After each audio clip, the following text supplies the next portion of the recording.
ați venit, dragilor din Zodia Săgetător, oriunde v-ați afla în această lume. Ca de fiecare dată sunt încântată să fim din nou împreună la o nouă lectură, de data aceasta pentru luna aprilie, lectura generală pentru luna aprilie. Așa că, dragilor, toți cei care aveți nu doar soarele, ci și luna, Venus sau poate ascendentul în Zodia Săgetător, această lectură este de asemenea și pentru voi. Desigur, înainte de a începe lectura, vreau să le mulțumesc din suflet tuturor celor care sunteți deja aici, care mă susțineți prin comentarii, prin gesturile de apreciere și prin fiecare gând bun care vine din partea voastră. Așa că mii de mulțumiri tuturor, iar pentru cei care sunteți pentru prima dată aici pe canal, vă urez bun venit și dacă la finalul acestei lecturi simțiți că ați rezonat sau poate mesajele v-au adus ghidare, liniște interioară, vă invit cu mare drag să vă abonați și desigur să susțineți acest canal printr-un simplu like. Ambele sunt gratuite, unicul lucru necesar este decât dorința fiecăruia dintre voi. Și acum, dragilor, haideți să vedem. Am ajuns în sfârșit la a doua lună de primăvară, luna lui aprilie. Dragilor, luna aprilie este o lună care vine cu inițiative, cu acțiuni, care ne stimulează curajul, care face ca anumite proiecte personale să începem de fapt să le punem în aplicare. E o lună în care lucrurile se vor vede mult mai clar și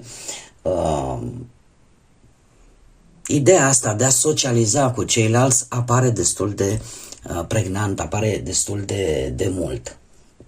Este o lună în care aspectele astrale practic ne încurajează să fim sinceri cu noi și în general să fim mai atenți și să ne asumăm anumite lecții ale vieții pe care viața ne le aduce.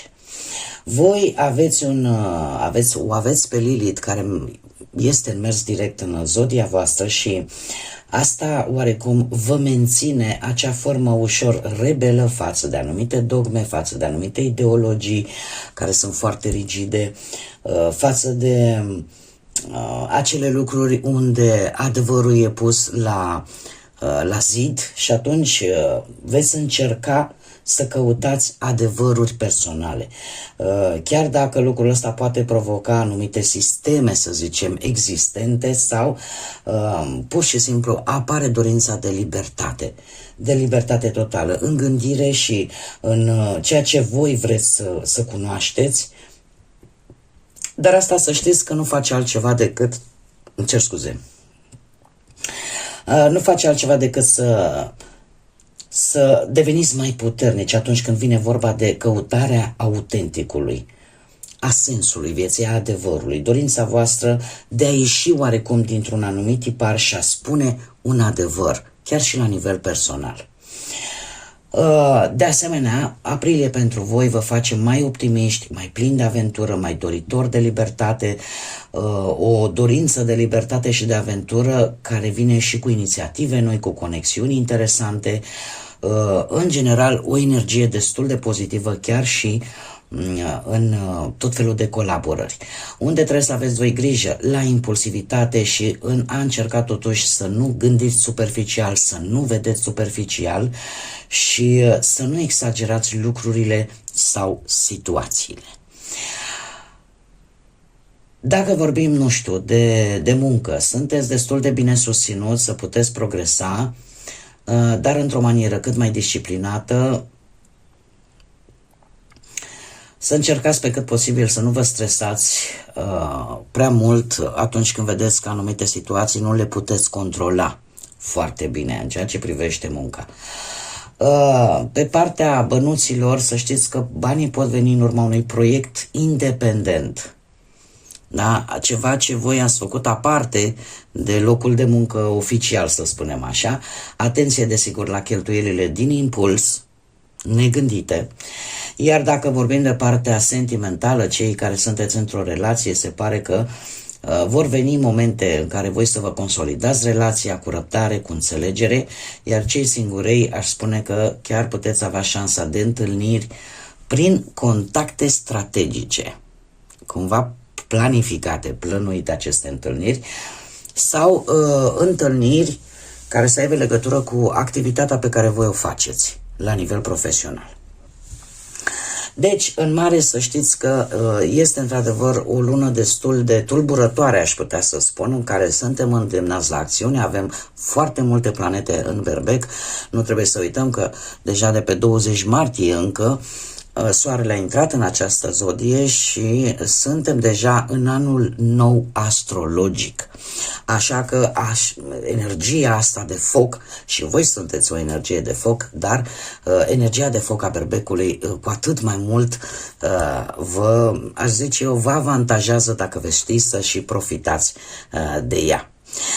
Haideți să vedem acum ce ne spun cărțile oracolului frunzelor de ceai. Primele 5 zile din aprilie avem crinul sau nufărul, mai degrabă. Vorbește de o dragoste spirituală. O dragoste spirituală, asta poate să fie ori o apropiere vis-a-vis de tot ceea ce ține de spirit, de divinitate, de credință, ori pur și simplu traversați primele 5 zile din aprilie, o perioadă în care sunteți înclinați, așa, sunteți mai filozofi și nu pentru că n-ați fi. Asta vă stă chiar în caracteristica zodiei voastre. Ei, și uite, avem și un berbecuț aici, cineva încăpățânat și chiar posibil agresiv, cu care puteți avea de-a face în a doua săptămână, așa că aveți grijă. Cea de-a treia săptămână avem sulița, cred că. Să știți că e posibil să apară o situație legată de trecutul vostru care să vă tulbure un pic și în special la nivel sufletesc.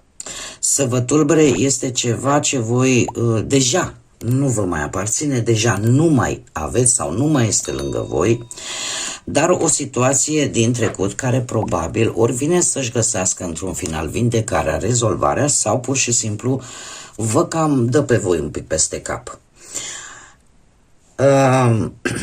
Cea de-a patra săptămână avem dragonul. Ai grijă la o deziluzie.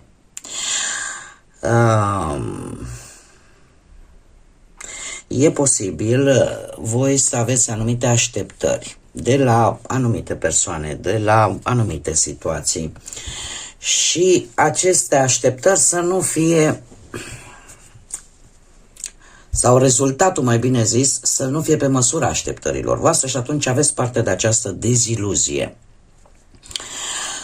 Probabil că ar fi indicat, cel puțin în ultima săptămână din aprilie, să vă creați mai puține așteptări sau pur și simplu să lăsați ca situațiile să-și arate rezultatul așa cum este el, în așa fel încât să vă afecteze cât mai puțin. Da, și să nu aveți parte totuși de această deziluzie. Acum nu spun că este posibil, uite cum avem dragonul, da? Voi să credeți, dom'le, se poate întâmpla de o anvergură foarte mare și ea de fapt să nu fie foarte mare. Până la urmă e tot o deziluzie, da? Dar cel mai sănătos sunt anumite perioade și situații și lucruri în care chiar n-ar trebui să ne creăm așteptări sau nu așteptări atât de mari, pentru că pe măsură ce ele nu se împlinesc, dezamăgirea este cu atât mai mare, e pe măsura așteptărilor pe care noi deja ni le-am construit. Haideți să vedem acum care este energia generală pentru voi, dragilor din Săgetător, în luna aprilie. Care este energia generală pentru dragii mei din Săgetător în luna aprilie? Sunt foarte multe. Mai încercăm. Ia să vedem, acum a ieșit. Avem numărul 26 sau numărul 8 și avem ești foarte energetic.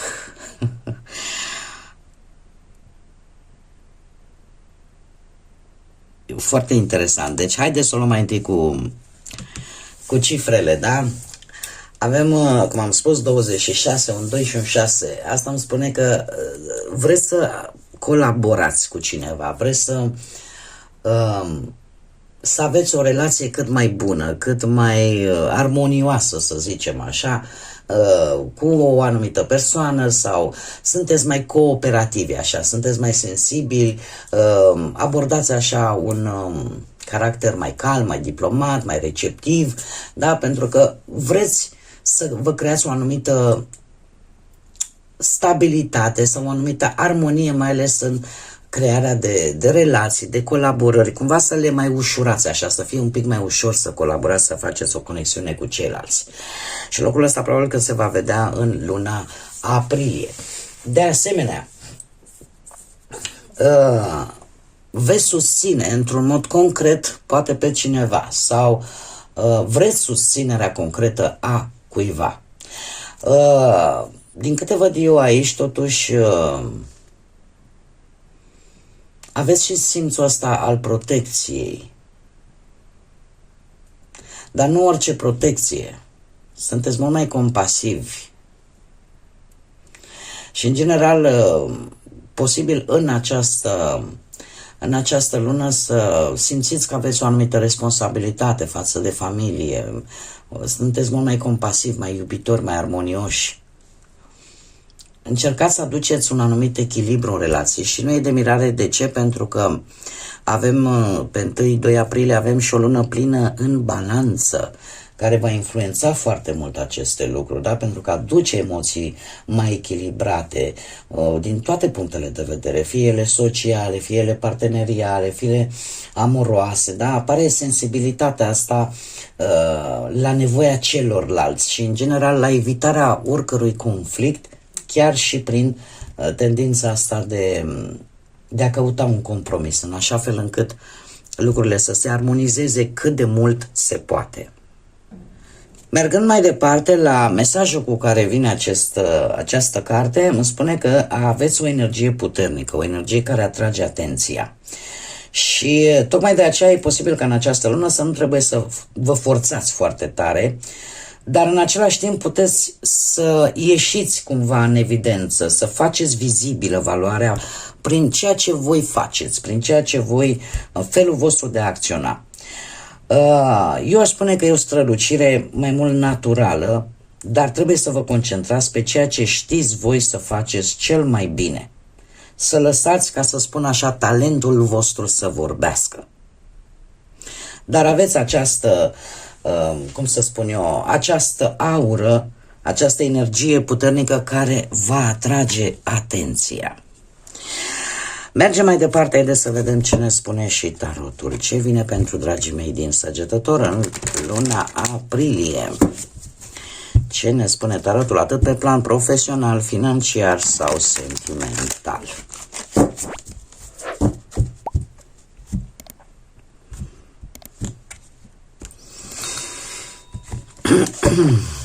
Pe plan profesional.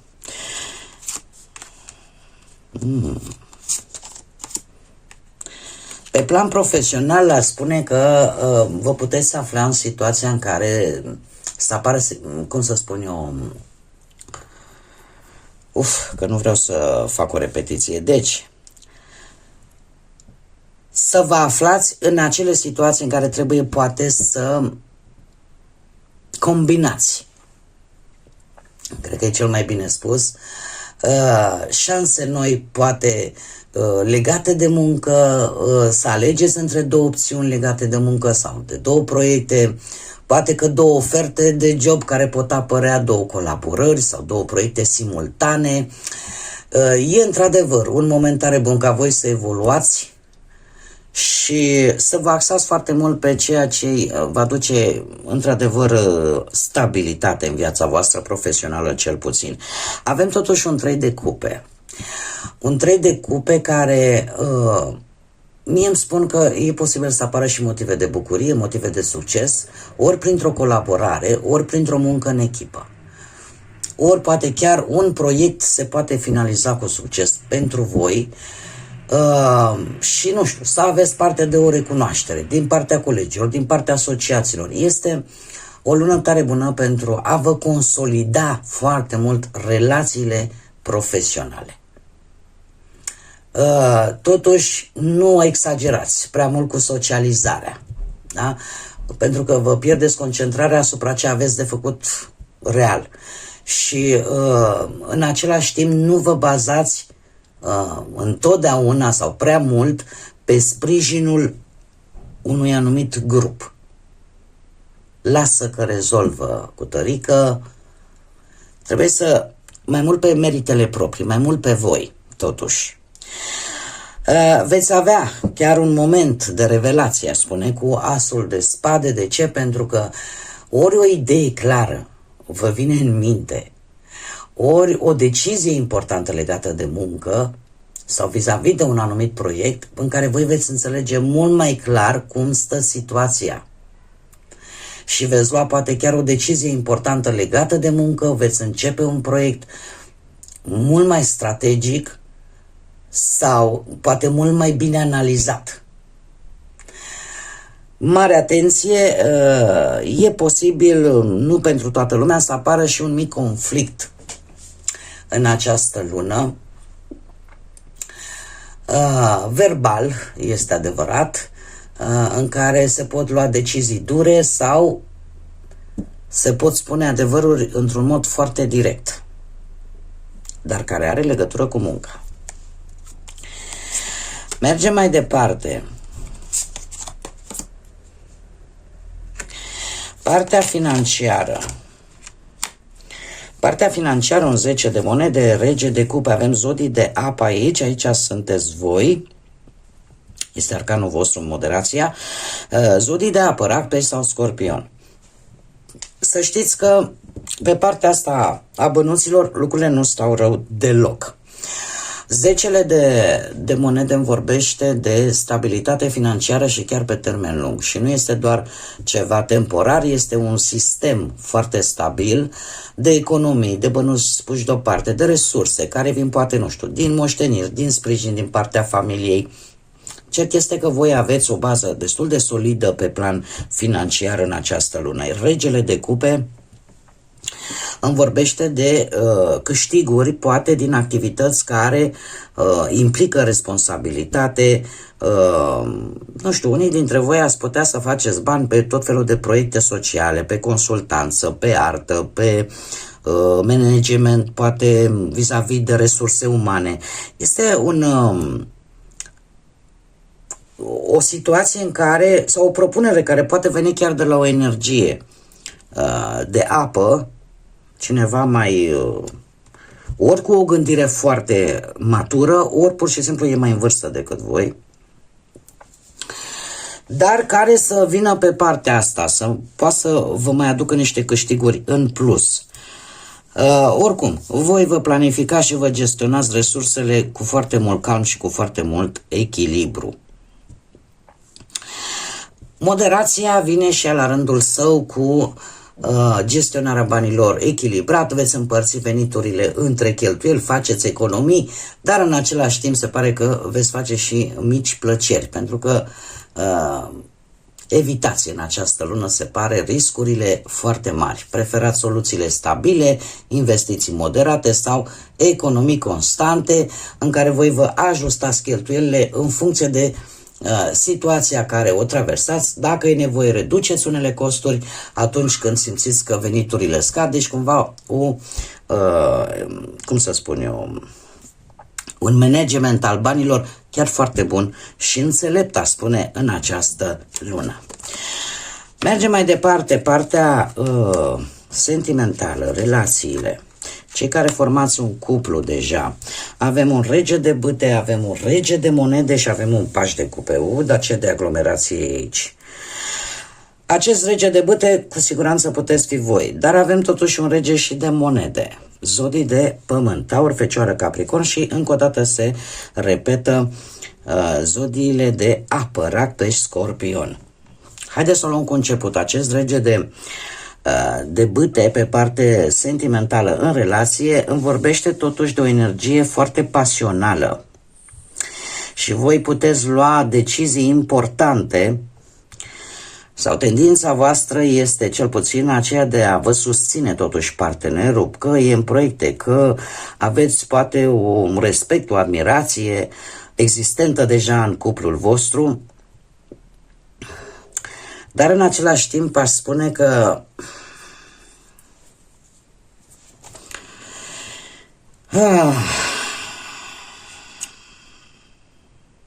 nu știu dacă se pune prea mult accent pe partea materială a vieții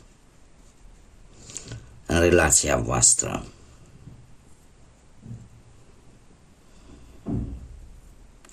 Aici putem vorbi și nu vreau să mă înțelegeți greșit. Știm cu toții, fiecare om avem atât și din punct de vedere biologic, da? Avem și părți masculine și părți feminine, mă refer cel puțin la nivel celular, la nivel hormonal, luați-o cum vreți. Și aici văd două energii masculine. Asta nu înseamnă neapărat, poate să fie, și două energii masculine fizic vorbind. Dar putem vorbi de felul în care atât voi cât și perechea voastră tratează, să zicem așa, relația voastră în această lună. Fiecare va scoate acea parte masculină în relație și ce este foarte interesant, acest paș de cupe, care poate fi vorba de un copil, un membru din familia voastră, tânăr, care, să zicem, aș spune că creează tot felul de surprize neașteptate și vă ajută poate să petreceți mai mult timp împreună sau contribuie într-un fel sau altul la felul în care voi vă comunicați emoțiile și chiar poate ajuta să reînnoiască conexiunea. Dacă nu vorbim de o a treia energie tânără, așa cum tocmai v-am comentat, atunci putem vorbi de situația în care atât voi cât și perechea voastră sunteți înclinați foarte mult în această lună să aveți o anumită stabilitate, o anumită siguranță, dar foarte mult pe plan material. Și aici ocupația asta, știi, voi vă puteți ocupa, nu știu, de o situație care ține de, încă ține de trecut, de un proiect din trecut. Perechea voastră se poate ocupa, nu știu, de stabilitatea prezentă, da? Vrea ceva solid. Din ce văd eu aici, există totuși, n-aș spune că nu există sentimente, ele există, dar există o atenție foarte mare pe stabilitate în general și pe partea materială. Și uite, vine acest mic paș de cupe care spune, știi, n-ar fi rău în această lună să ne trimitem tot felul de mesaje, să facem gesturi romantice neașteptate, da? Tot felul de mici surprize, să vă petreceți timpul împreună, să vă faceți tot felul de declarații de afecțiune, așa că e o lună destul de bună în care să ieșiți din acest cont de umbră pe care până la urmă viața actuală, viața de zi cu zi, ne face de multe ori să uităm că o relație are nevoie și de sentimente și până la urmă de emoție, pentru că de fapt asta construiește o relație adevărată, o relație în sine ca și definiție. Așa că, cumulate amândouă, se pare că luna aprilie pentru voi va fi o lună în care în sfârșit o să vă faceți timp și pentru partea asta emoțională și nu doar pentru stabilitatea materială. Cei care sunteți singurei, avem spânzuratul, carul și forța, trei arcane majore, voi veți ieși dintr-un blocaj, dar nu înainte de a vedea anumite lucruri dintr-o perspectivă cu totul și cu totul diferită. Posibil să faceți un drum, sunteți foarte hotărâți, aveți abilitatea în această lună să conversați fără să vă enervați, fără să fiți impulsivi, vă cunoașteți interesul și eu aș spune că în luna aprilie, voi, dragilor, care sunteți și singurei așa, e o perioadă bună în care voi să vedeți relațiile trecute, cu ce lecții au venit, ce ați învățat din ele și în felul ăsta veți ști dacă intrați imediat într-o relație sau mai întâi vă acordați un timp necesar să vedeți lucrurile un picuț mai clar. Carul, desigur, vine cu, cum să spun eu, o căutare, poate chiar printr-o călătorie, a unor persoane care să împărtășească într-un fel ambițiile voastre, determinarea voastră și chiar aveți șanse să întâlniți persoane hotărâte, responsabile, da? Care acționează la modul activ, da? Și să construiți legături efectiv reale. Cum? Nu știu, participând poate la evenimente, la tot felul de activități sociale, iar maniera în care voi o veți face va fi una în care efectiv vă va da șansa, în primul și în primul rând, să vă cunoașteți voi pe voi mai bine, să vă întăriți răbdarea și să fiți mult mai echilibrați din punctul ăsta de vedere emoțional, să căutați o relație cu o persoană care apreciază atât calmul, perseverența și blândețea. E posibil ca tocmai această descriere să o întâlniți la o anumită persoană, ori într-o călătorie, ori la un eveniment. Și care efectiv chiar să vă pună și vouă răbdarea un pic la încercare, dar să vă înfrâneze, să vă facă să vă înfrânați un pic impulsivitatea pe care și voi o aveți ca, desigur, oricare altă zodie de foc. Așa că este o lună interesantă și pentru voi, cum bine am văzut, cu această energie foarte electrizantă, da? Ce ar mai fi de spus pentru cei singuri? Nu amânați întâlniri sau nu amânați neapărat o implicare emoțională, și asta doar din teama, Doamne, dar dacă o să fiu rănită.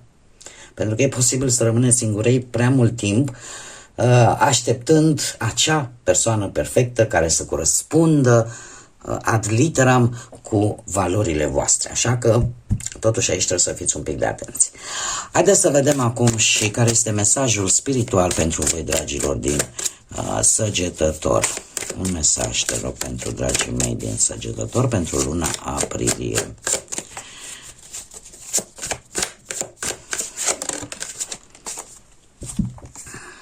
Să vedem.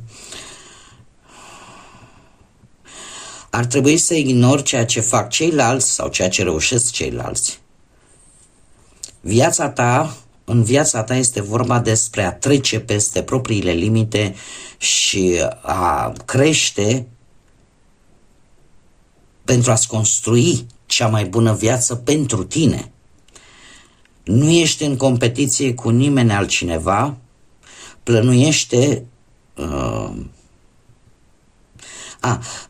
plănuiește-ți ce trebuie să scoți din viața ta, ce ține de trecut și stați, e normal. Deci să plănuiți ce faceți voi cu trecutul vostru, nu lăsați pe alții să o facă.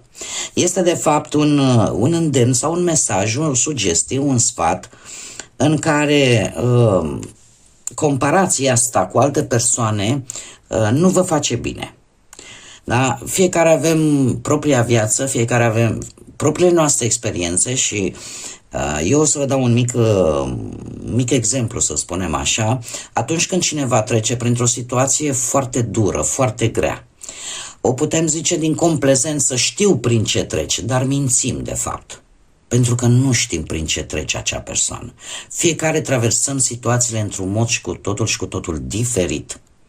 Tocmai de aceea și acest mesaj, nu trebuie să vă comparați cu ceilalți, nu trebuie să încercați să faceți ceea ce fac ceilalți, voi sunteți unici în felul vostru, aveți propria voastră viață și până la urmă viața este despre a-ți depăși propriile limite prin experiențele prin care le traversezi. Asta te ajută să crești și să-ți construiești până la urmă un viitor mai bun, un prezent mai bun.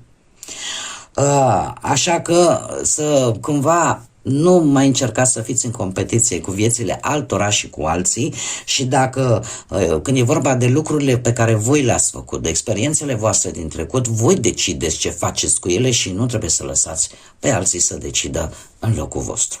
Cam așa un pic sintetizat, cam acesta este mesajul. Bun, dragii mei, cam acestea au fost mesajele pentru voi pentru această nouă lună de primăvară. Așa că eu vă mulțumesc tare mult că ați fost alături de mine și până la următoarea noastră reîntâlnire Nu uitați, suflete frumoase, să zburați înalt și, desigur, nu uitați, în această lună avem Sfintele Sărbători Pascale, așa că lăsați credința, pacea, iubirea, lumina să vă însoțească la fiecare pas.